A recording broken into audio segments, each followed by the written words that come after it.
J'espère que tout va bien pour vous, peut-être en train de rentrer du lac de Monténard où vous avez passé une superbe journée ou de retour du bureau, quoi qu'il en soit, jusqu'à 19h, on va prendre la vie du bon côté sur France Bleu Isère. On va jouer ensemble, ce sera dans une trentaine de minutes. Et puis on va faire le plein d'idées de sortie pour votre été. On va se balader comme ça aux quatre coins de notre département. Et je vous propose qu'on commence par le Nord-Isère où dans un peu plus d'une semaine, vous pourrez profiter de la 4e édition du Festival de théâtre de Cuirieux au château de Cuirieux.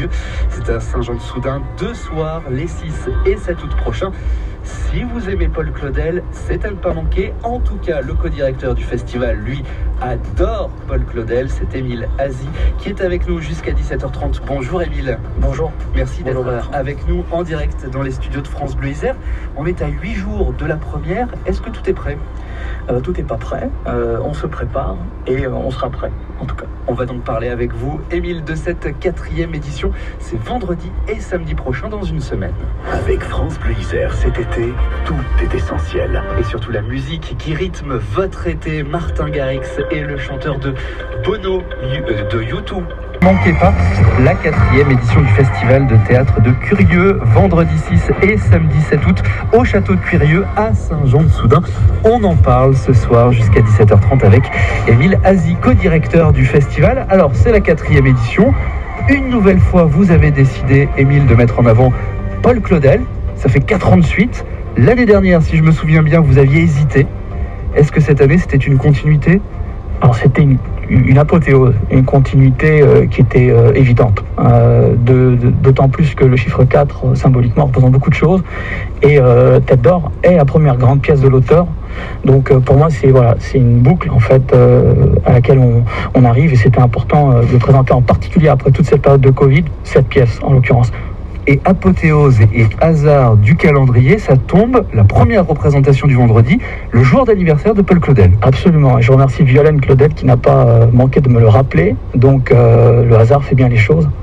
Donc vous allez célébrer cet anniversaire absolument sur scène. Avec le public à l'issue du spectacle, voilà, on fêtera ça ensemble. Vous êtes vraiment un amoureux de Paul Claudel ? Je crois que c'est un amour passionné et dévorant et jaloux puisqu'il m'empêche parfois d'aller ailleurs. Oui, on peut appeler ça un grand amour. Là sur ce festival, ça vous empêche d'aller ailleurs ? Sur ce festival, un peu oui, parce qu'on est à côté vraiment de Brangue et puis cet Isère qui lui était si cher, ça tombait pas loin, voilà. Et tout de suite avec Charles-Louis Denoux, le co-directeur du festival, pour nous c'était une évidence, voilà, d'enchaîner avec Claudel. Vous nous l'avez dit, c'est Tête d'Or, la pièce que vous avez choisie. Racontez-nous l'histoire en quelques mots. En quelques mots, l'Empire est assiégé par un flot de barbares. Le roi, incarné par Philippe Michel sur scène, et Delphine André, la princesse, sa fille, donc sont totalement abattus et résignés. Donc d'une minute à l'autre, tout est terminé pour eux. Et pendant ce temps-là, arrive Simon Agnel qui rentre d'un long exil. Il enterre la femme qu'il aimait, morte sur le chemin. Et il apprend que ses parents sont morts, que le pays est totalement au bord de la défaite. Et face à cette dépression, cette désolation, il va se parler à lui-même. Et il va faire appel aux forces de la nature. C'est pour ça que je parle de l'interaction avec la nature, surtout en cette période-là. Et en fait, il va rencontrer un arbre et il va avoir une révélation. Et cette révélation à laquelle il va lutter, finalement, il va finir par abdiquer, se soumettre. Il va partir à la guerre et il va revenir victorieux. Il va sauver l'Empire et à ce moment-là, il devient Tête d'Or. Vous êtes co-directeur du festival, mais vous avez d'autres casquettes. Vous êtes notamment comédien. On vous retrouvera sur scène. Est-ce que c'est une pièce difficile à jouer ? C'est une pièce très très difficile à jouer. C'est une pièce qui est, c'est une langue qui est très enracinée, qui est très, c'est comme des branches qui vont dans tous les sens. Je me souviens notamment d'une citation de Laurent Terzieff qui a dit après avoir joué le rôle de Sébès, puisque moi j'incarne sur scène Simon Agnel et Sébès, je joue les deux personnages. Il avait dit que tous les rôles qu'il avait joués, c'était, avec bien sûr en prenant beaucoup de gants et de mesures, c'était du coton-tige. Et qu'il lui restait à ce moment-là de sa vie ce rôle de Sébès. C'est une poésie sauvage, pure, et c'est pour ça que j'aime cette pièce. Donc on la découvre la semaine prochaine, vendredi et samedi au château de Cuirieux à l'occasion de la 4e édition du Festival de théâtre de Cuirieux. Ça se passe donc la semaine prochaine à Saint-Jean-de-Soudain. On continue, Émile, d'en parler avec vous dans quelques instants. D'ores et déjà dans vos agendas. Notez bien, vendredi 6 et samedi 7 août, au château de Cuirieux à Saint-Jean-de-Soudain, vous pourrez profiter du seul festival de théâtre du mois d'août dans le Dauphiné, la 4e édition du festival de théâtre de Cuirieux. Et on en parle jusqu'à 17h30 avec Émile Azy, co-directeur du festival. Vous serez donc sur scène dans un peu plus de 8 jours, maintenant dans 8 jours à peu près. C'est exactement ça. Qu'est-ce qu'il reste à faire ? Beaucoup de choses. Jusqu'à la dernière seconde, au théâtre, c'est un combat, c'est une bataille. C'est quelque chose de très monstrueux qu'on veut préparer pour le public, pour vivre quelque chose d'exceptionnel. Pour moi, le théâtre, c'est comme un accouchement. Il faut qu'il se passe quelque chose. C'est pour ça que ne pas venir, c'est rater quelque chose. Et pour cette 4e édition, nous avons donc dans ce cadre magnifique du château... Parlez-nous justement de ce cadre. Ouais. Pour ceux qui ne connaissent pas, il ressemble à quoi le château de Cuirieux ? Un conte de fées. On sort d'un conte de Tim Burton. Voilà, l'imagination est propice à l'infini. C'est de la pierre ancienne. Ça, c'est un lieu enraciné, habité, de par son histoire et de par aussi son architecture. Et cette année, notamment avec cette pièce, on va faire vivre un parcours au spectateur, puisqu'on va changer d'espace et on va suivre le personnage à travers différents lieux et différents lieux de visibilité, notamment du château. Et donc le spectateur sera amené à traverser émotionnellement et aussi visuellement à travers l'espace. Ce qui permettra en effet de découvrir le château sous d'autres angles. Tout à fait. Et à la fin de la représentation, vous nous réservez une surprise. Oui, alors... en parler. Le 6 le petit pot. Oui, bien sûr. Et grâce aux commerçants de la Tour du Pin et de leur président José Rodriguez, donc un pot est organisé à l'issue de chaque représentation.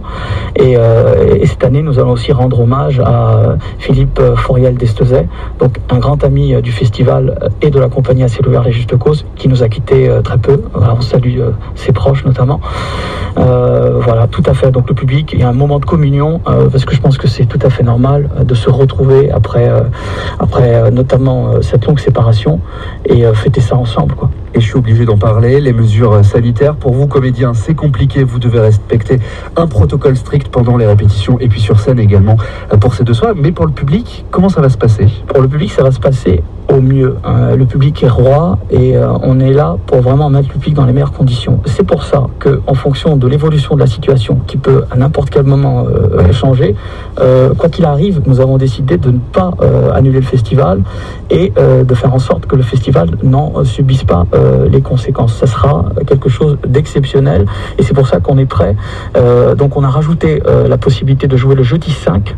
Donc c'est certainement, voilà, le jeudi... C'est encore officiel, à l'heure où on parle, le 5 c'est encore ouvert. Voilà. Ah, vous l'officialisez sur France Bleu Isère. Voilà. Très bien. Il y aura donc le jeudi 5, le vendredi 6, le samedi 7... Et peut-être le dimanche 8, voilà, puisque nous avons décidé de réduire la jauge, voilà, mais la situation évolue de jour en jour avec la situation, avec la pandémie que tout le monde connaît. Donc voilà, on improvise et ça ne sera pas une improvisation de dernière minute, on est prêt à toutes les éventualités. Port du masque obligatoire pour le public ? Oui, à l'entrée, comme voilà. Est-ce qu'il faut un pass sanitaire ? Un pass sanitaire, non, puisque nous sommes en dessous de la jauge, donc voilà. Donc voilà. Mais on présentera pour ceux qui ont le pass sanitaire, voilà, bien sûr, ce sera présenté. Rendez-vous donc la semaine prochaine. Vous nous l'avez dit en exclusivité, jeudi 5, vendredi 6, samedi 7 août et peut-être dimanche 8, là rien n'est moins sûr, à Saint-Jean-de-Soudain, au château de Cuirieux pour la 4e édition du festival de théâtre de Cuirieux. Merci beaucoup Émile, on sera présent au rendez-vous. Oui, merci à vous, merci à Radio France. Je remercie aussi le maire Alain Courbu de Saint-Jean-de-Soudain, John Chenchan à la régie et toute l'équipe des bénévoles, bien sûr, qui accompagnent ce projet. Et bien sûr, on attend le public pour ce moment d'exception. Et on vous souhaite beaucoup de plaisir à retrouver la scène, car enfin, vous allez remonter sur scène. Enfin, immense plaisir. Plus d'informations également sur votre site internet, en un seul mot, festivalthéâtrecuirieux.com. Merci Émile, à très bientôt. Merci à vous, au revoir. Avec France Bleu Isère cet été,